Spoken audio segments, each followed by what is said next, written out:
Polisi menangkap seorang pria berinisial B yang merupakan pemasok narkotika terhadap musisi Virgon Putra Tambunan.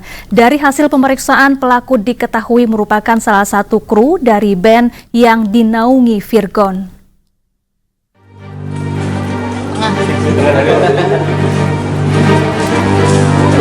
Satuan Reserse Narkoba Polres Metro Jakarta Barat menangkap seorang pria berinisial B, pemasok narkotika jenis tembakau sintetis untuk musisi Virgon.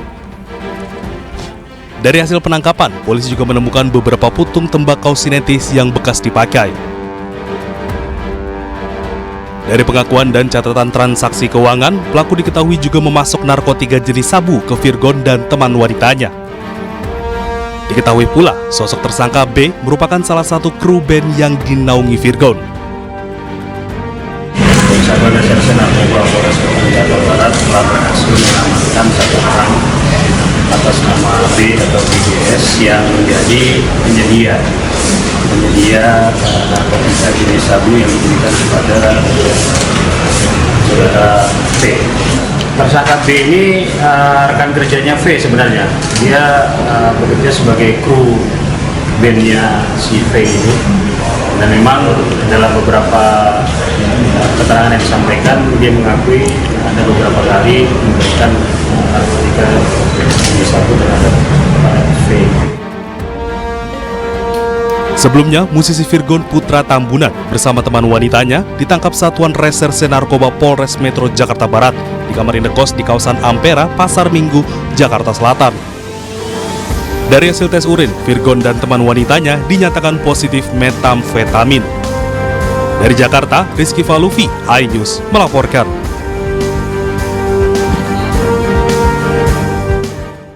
Kita beralih ke informasi lain, pemirsa. Serangan siber ransomware ke Pusat Data Nasional sementara melumpuhkan sejumlah layanan publik, khususnya layanan keimigrasian. Pelaku serangan juga dideteksi meminta uang tebusan sebesar 8 juta US dollar atau setara 131 miliar rupiah.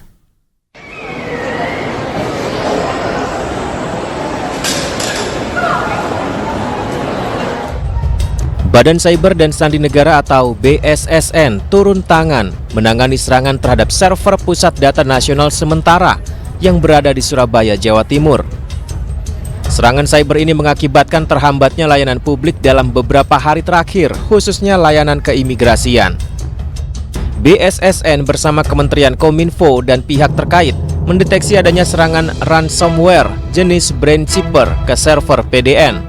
Bahwa insiden Pusat Data sementara ini adalah serangan siber dalam bentuk ransomware dengan nama BrainChipper ransomware. Ransomware ini adalah pengembangan terbaru dari ransomware Lockbit 3.0. Selain itu, penyerang server PDN juga diketahui meminta tebusan senilai 8 juta US dollar atau setara dengan 131 miliar rupiah atas aksinya itu. Jadi rekan-rekan, jadi memang di dark web itu kita ada jalan ke sana itu ya, kita ikuti dan mereka minta tebusan ada 8 juta US dollar. BSSN dan Kominfo masih terus melakukan penyelidikan terkait insiden ini.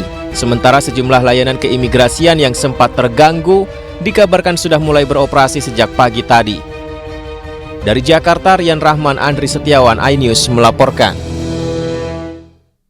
Ya, sebelumnya sistem aplikasi perlintasan di sejumlah bandara dan pelabuhan di Indonesia terganggu. Pengecekan visa dan paspor dilakukan secara manual, membuat penumpang harus mengantre lebih lama.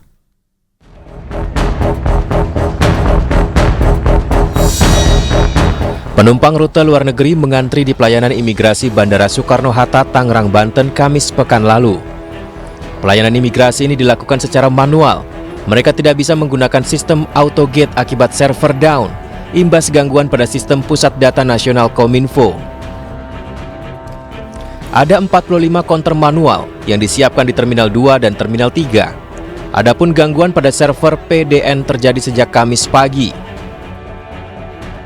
Sementara itu, pihak bandara menyatakan, meski terjadi gangguan, proses pemeriksaan di layanan keimigrasian tetap berjalan lancar.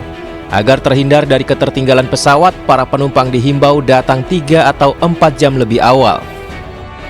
Masalah sistem untuk scan paspor ya, jadinya nunggunya lama banget. Terus untuk turis juga mereka pada komplain, ini kenapa sih lama banget kok di Indonesia seperti ini ya. Setelah server Pusat Data Nasional mengalami gangguan, layanan imigrasi di Bandara Soekarno-Hatta akhirnya bisa melayani kedatangan jemaah haji mulai kemarin. 5 kloter jemaah haji tiba di tanah air melalui Bandara Soekarno-Hatta. Kedatangan jemaah bersamaan dengan aktifnya server pemeriksaan dokumen imigrasi yang sebelumnya sempat terganggu selama 3 hari. Server PDN milik Kominfo sudah berfungsi pada Minggu dini hari, sehingga penumpang yang tiba sudah dapat menggunakan sistem AutoGate. Dari Tangerang, Banten, Hasnugara, iNews melaporkan.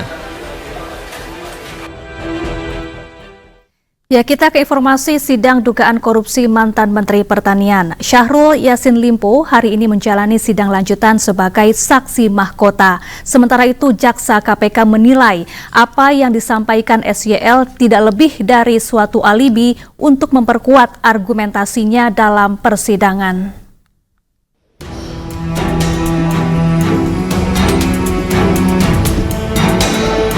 Mantan Menteri Pertanian Syahrul Yassin Limpo menjalani sidang lanjutan kasus dugaan korupsi di Kementerian Pertanian.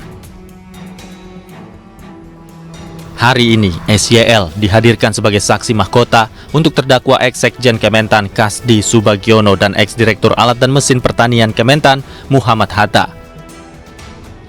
Dalam persidangan, SYL mengaku baru mendengar adanya pengumpulan uang dari para pejabat eselon 1 Kementan dalam persidangan.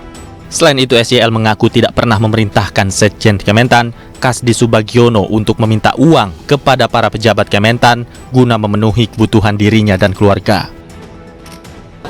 Saya kira semua apa yang ditanyakan, beliau sangat firm, menjawab itu dengan baik, lancar, lugas, tegas. Tadi kan JPU sempat mempermasalahkan mengapa tidak menggunakan uang pribadinya jika ingin clear semuanya tidak dipertanyakan oleh pihak dan sebagainya. Itu kenapa sebenarnya, Pak? Saya kira pernahkah ada menteri yang membawa uang kemana-mana? Saya kira itu tidak pernah terjadi lah. Dan kalau ada perintah atau ada yang beliau minta seperti itu, tentu bawahannya sudah bisa mampu menerjemahkan. Sementara Jaksa KPK menilai apa yang disampaikan oleh SYL tidak lebih dari suatu alibi untuk memperkuat argumentasinya dalam persidangan. Yang pertama, kami menyampaikan bahwa apa yang disampaikan Pak Syahrul Yassin Limpo, kita menilainya sebagai keterangan saksi yang juga sekaligus sebagai keterangan terdakwa. Kalau dalam hukum pidana itu, hukum acara pidana khususnya, terdakwa itu mempunyai hak ingkar atau hak untuk tidak memberi keterangan yang sebenarnya. Tetapi kalau kami sudah memiliki begitu banyak alat bukti yang kita hadirkan di persidangan yang mendukung surat dakwaan yang kami dakwaan kepada Pak Syahrul Yassin Limpo. Jaksa masih berpegang pada alat bukti dan fakta persidangan untuk menjerat Syahrul Yassin Limpo. Dari Jakarta, Anggita Maura, Pandu Priyoaji, iNews melaporkan.